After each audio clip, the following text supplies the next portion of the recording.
Welcome to another episode of This Catholic Life. Conversations about life's ups and downs, big and small, how we deal with every situation imaginable, whatever life throws at us, but still manage to be sensible, practical and joyful. Today we talk to John McCarthy QC, Australia's ambassador to the Holy See from 2012 to 2016, prominent senior barrister in Australia, former Pro-Chancellor to the University of Sydney, trustee of the Sydney Cricket Ground, married to Christine, with 6 children, one of which is Father James McCarthy, who is the parish priest down at Cronulla. Most importantly for today's discussion, he is the chair of the Sydney Archdiocese Anti-Slavery Taskforce and also an executive member of the Australian Catholic Anti-Slavery Network. Joining me also for the discussion today is Rian Galliott, our artist, resident geek and co-host. Hello. Thank you, Peter. So welcome, John. Thank you very much for taking the time to come and speak to us today. I guess I'd lead off with the question of what got you into this. I mean, you've done quite a we only listed the high points of your career. You've had massive involvement all over the place, but what got you into the anti-slavery thing? I suppose in shorthand terms, I'd say Pope Francis. But it arose out of service in Rome as the ambassador. Right. Prior to going to Rome and to a life in diplomacy, I knew what slavery was. I knew it in general terms. I knew the criminal law in Australia. I really had not come to grips with what a significant and tragic personal and social and contemporary problem that this was. Yeah. And this came out to me through my service over 4 years in Rome. The principal teacher was Pope Francis himself. Mm. Pope Francis had much experience with this in Argentina, in Buenos Aires, which is a hub of human trafficking. Right. He announced this as the first social objective of his pontificate. I was there in Rome. I heard it. And I attended conferences that he had engendered in Rome on this particular issue. And I became more and more concerned about the size and depth of this problem and the fact that it was getting larger and not smaller, and that more had to be done about it.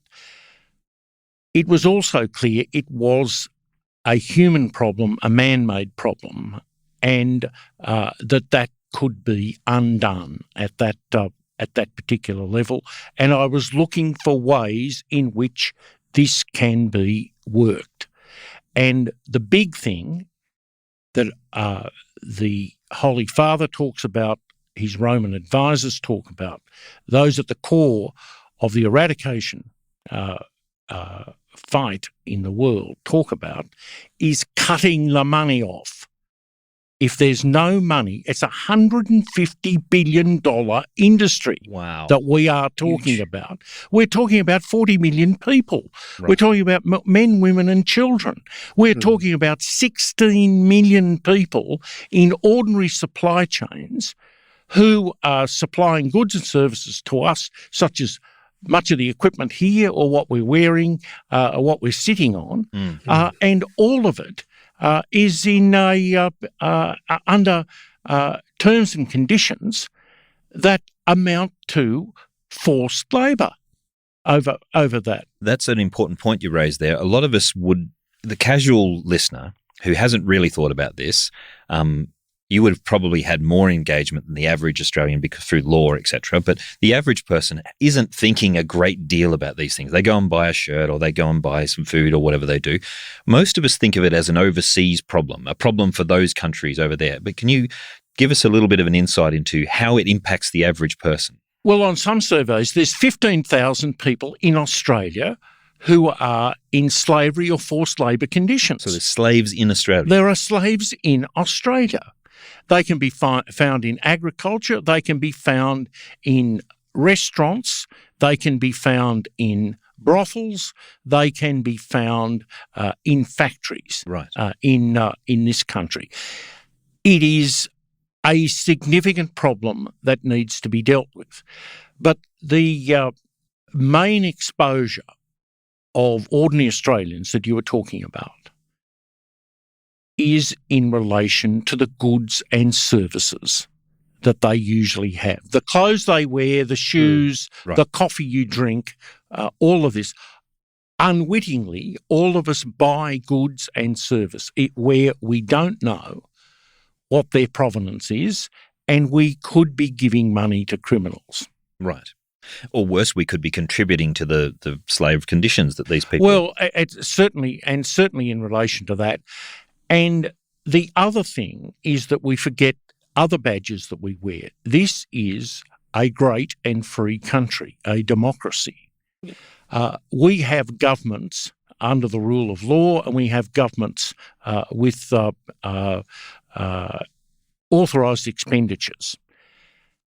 Where governments do not properly investigate where they're procuring goods and services, and let me tell you, the Commonwealth Government is the biggest procurer of goods and services in this country. It's followed by the New South Wales government, and you move down, but it also includes the Catholic Church. Now, because aren't we the largest provider that's not government? We certainly are. Right. Yeah. Because of the school system. Right. The Australia and is the Catholic Church is the biggest employer outside of the public sector in Australia. In the 5 million, there is over 2,000 schools that Australia has, and it's a very big factor. And within that, their purchasing power is immense. That's something that the bishops are becoming more and more conscious of, and more conscious of the fact that if they do nothing about their own supply chains, how are they morally able to face their own people on this issue? And secondly, to turn to the Parliament and turn to the government and say, do something about public procurement. Right. And to corporations, do something about where you get your goods and services from. If you're not doing it, yourself, it is an opportunity though to step forward and actually set an example, isn't it? The church adopted a policy through Archbishop Fisher in the Archdiocese of Sydney, ahead of the state government, ahead of the federal government, and ahead of corporate Australia. When I returned from Rome in 2016 and saw and spoke to Archbishop Fisher, he was prepared to start there. He believed, because it is, as he says, simplicity itself, on this issue there is no difficulty in respect of Catholic principle. We do not support in any way the exploitation of other human beings. Right. And people who are being exploited through forced labour and modern slavery, we move to free.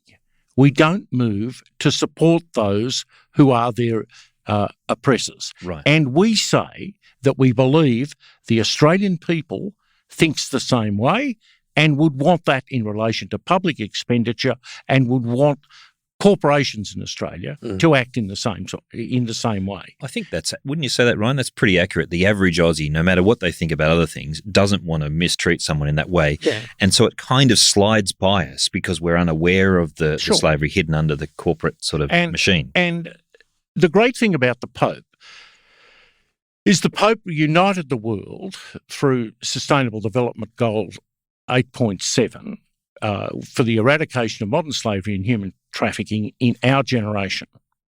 He's put the challenge out there to everyone in our generation that we improve the world in this way.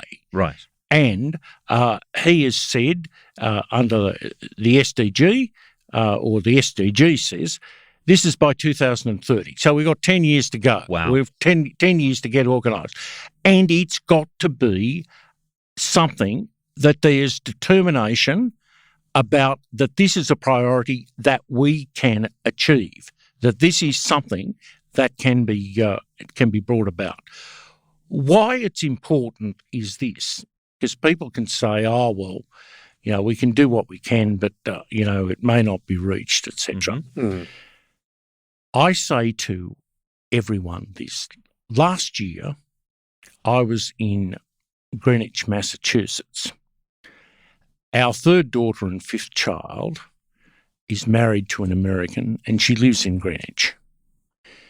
In March last year, she had her third daughter, another grandchild. Congratulations. Thank you.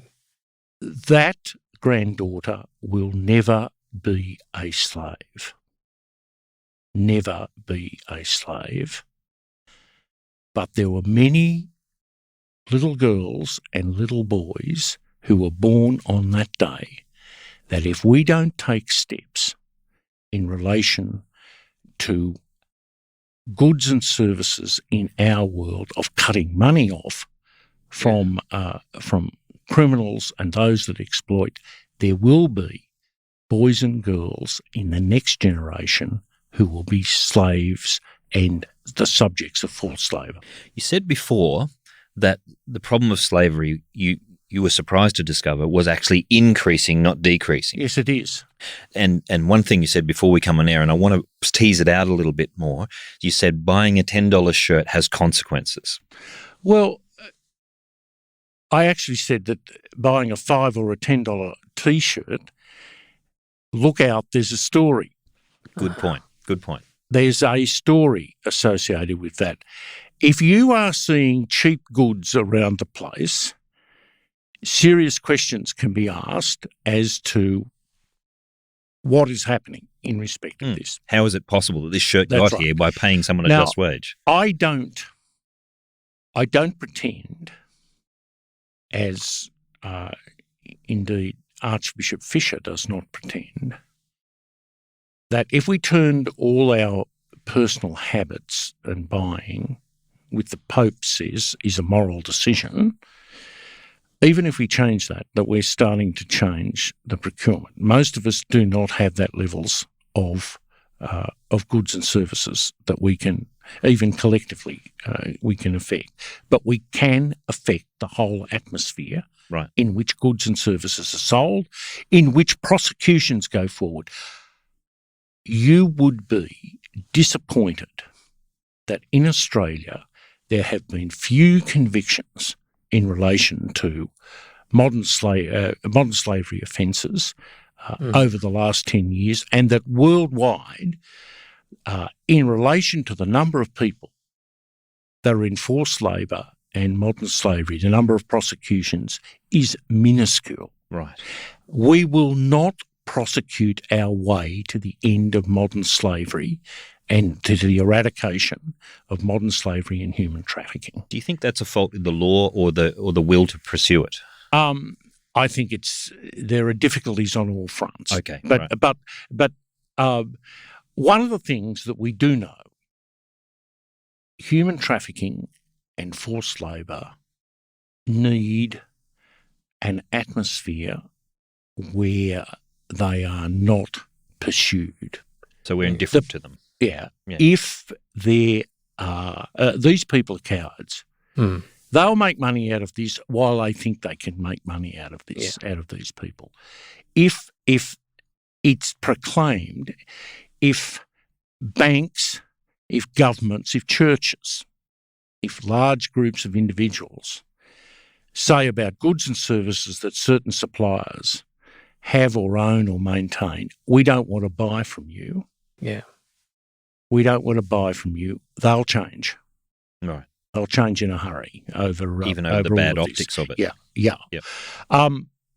But one of the things about it is this: it will not happen unless we have a moral determination that this is wrong and this is a wrong that we must right. That we must see that this comes about, that there isn't another generation out there that is in modern slavery and human trafficking. I mean, I think, my own view, that much of the reaction to this of indifferentism, which Pope Francis identifies on this and other things and disposable people and so on, has a real racist tinge to it. Right. Okay. A real racist tinge to it. Let's pick that up a little bit. Ryan's had experience all over the world, but compared to me, let's see. But in some countries, would you say that you've seen this or you've heard of this, Ryan? Because you've been in the Philippines, you've been in other places like that. I mean, lived with the poor in the Philippines a few times, done some mission trips, even lived in Africa for a little while. Right. Definitely you can see the people who live in the slums and they work for a long time for such a minuscule amount of money. They have to support a family. And it drives a mentality as well that perpetuates it because, for us in a developed country, we talk about, we have to put schooling, education and formation first, and that helps us to get a better future. With these families I've lived with, it was, where do I get the next meal for my family? Right. So my son will skip school if he has to for the next week to sell these things to get more money. And it's not something, and what you're talking about, John, is that awareness of our own agency as consumers, as people, and that social responsibility to really know the power that we have, I guess. It's something that really I was awoken to when I started living with the poor. One of the things that came up to me when I was thinking and talking about this with some people overseas, especially in the States, is that a lot of the people buying the cheap shirts and the cheap things in the States can't afford to buy the more expensive ones because they themselves are under economic pressure. And so would you say that it's an even broader conversation? In Australia, we have a lot better economic situation for the average person, I'd say, than over there. But would you say it's a problem that's not just, that we can't just switch to buying a different shirt and fix it? I think you've mentioned that already, but I did. I'm not putting pressure on consumers as such. And those that want a consumer-led thing, look, we have in the Archdiocese Shop for Good. Right. We can guarantee you that if you buy a certain range of products, and this goes through our schools and our parishes, those goods will be slavery-free. We'll put a link to that in the show notes, dear listener, and we'll make sure that link's there for you. But this is to support the Archdiocese of Sydney, which has a procurement policy, a procurement budget in excess of $150 million. Right. And it's one of the biggest in New South Wales. Right. Over that. That's including the school system. The big corporations, the big government. Yeah. If you are asking who, if you are lining up and saying who can change this, the answers are government, both as procurers and as parliaments who can pass laws. Yep. Big banks who don't lend money to people who can't establish that their goods, their operations and their supply chains are free of modern slavery and human trafficking. And thirdly, large corporations. If those three moved along with the big non-profits in Australia, which includes the universities and some of the churches, but particularly the Catholic Church, if that came about, we will be the first country in the world which will eradicate modern slavery and human trafficking. And that's what Archbishop Fisher and many, many others in this country, patriotic, strong-minded people, would like to see. Australia can actually lead the world on this particular issue. And the question is, if we can, then why wouldn't we? Yeah. Exactly. And it's not a partisan issue. Both sides of politics have very strong views about this. And the top of business, Jennifer Westacott of the BCA and so on, have made clear that the idea that the future of a free economy is with corporations that make profits out of the exploitation of people is simply to bring the system crashing down. Well, what's likely to stop it then? I mean, if we have this goal and everyone's on board and everyone agrees, what are the pressures on perhaps on the Parliament or on others? Is it just that it costs more, or is there a lack of will, or are there subtle business pressures? I think there is inertia about everything. Right. Okay. Never underestimate inertia. Right. Secondly, there has to be organisation and determination to do something. In other words, it's got to be a priority issue. Right. Yeah. We are often emboldened by the fact of recent years of the way in which those in favour of climate change and climate protection have made this a priority issue. Right.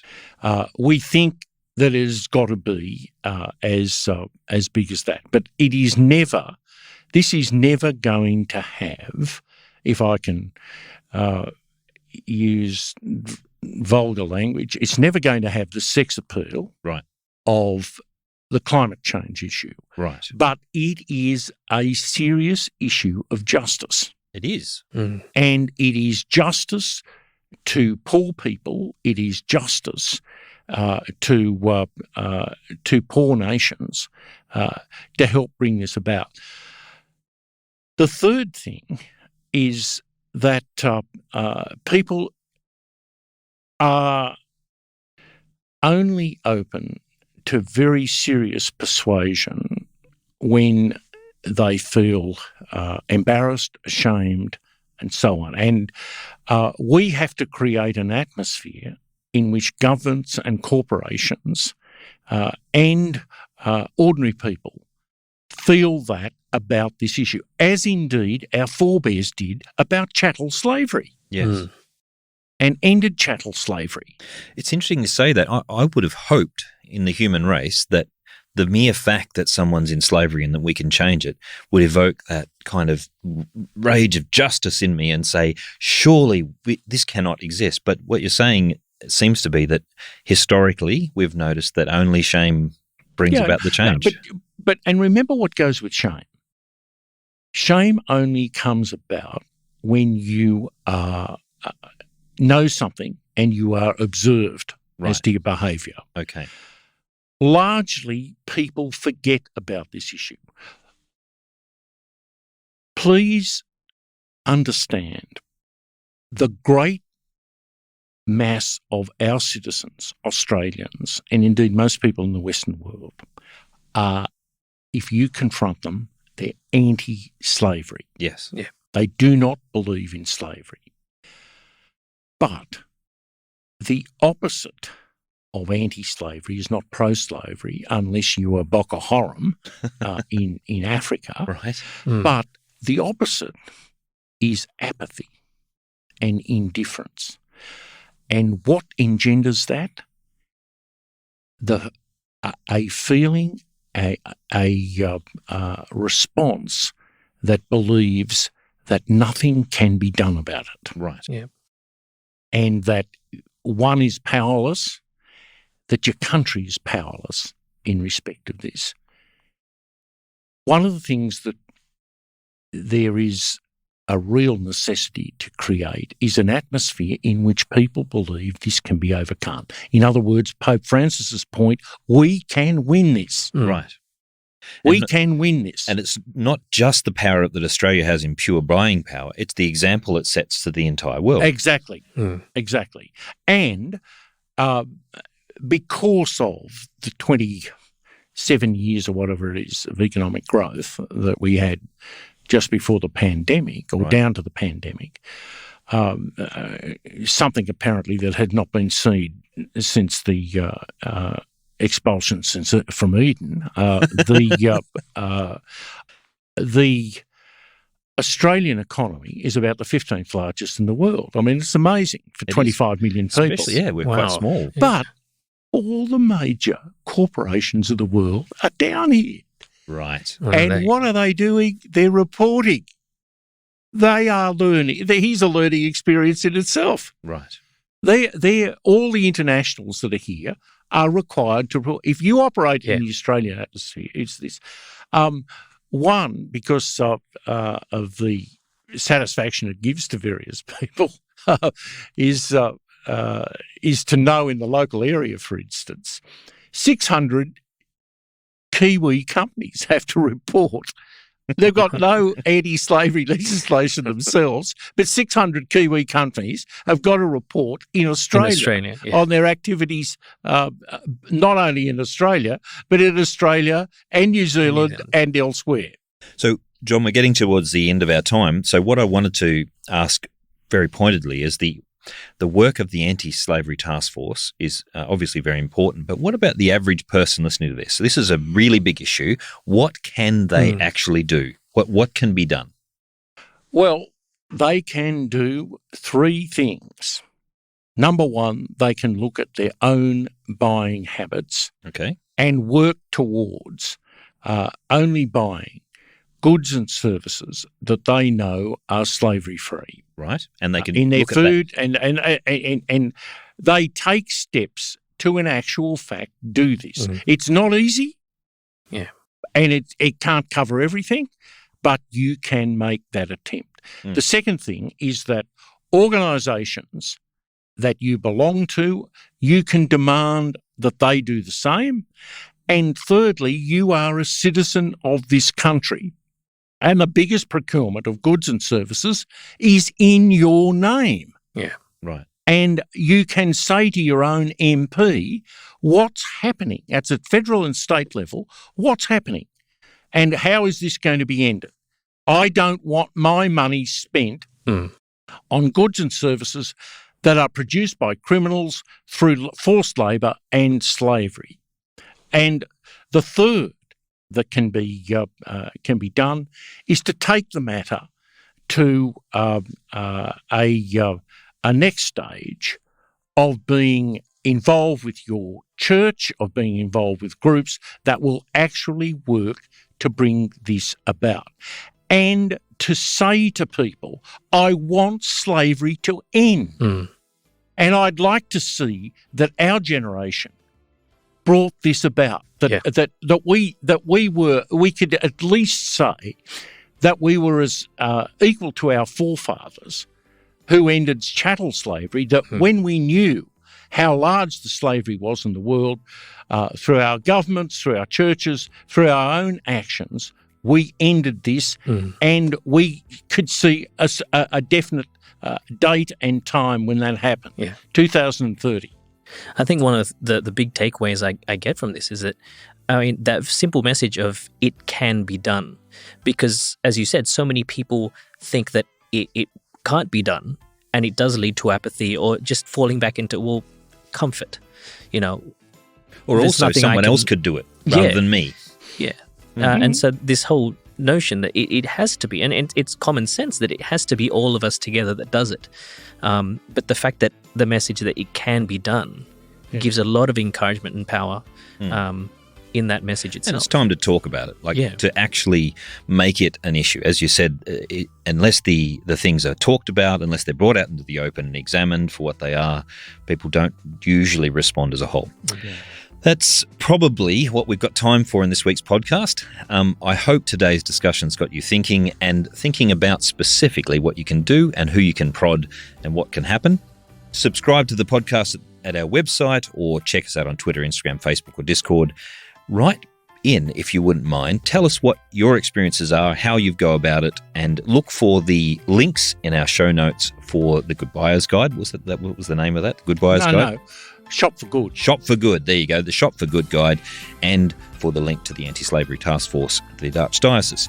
Remember, this is a uniquely Australian Catholic podcast. This is an opportunity. Australians could be the world leaders in this, and in fact, we're on the way to being that. So it's a case of following through.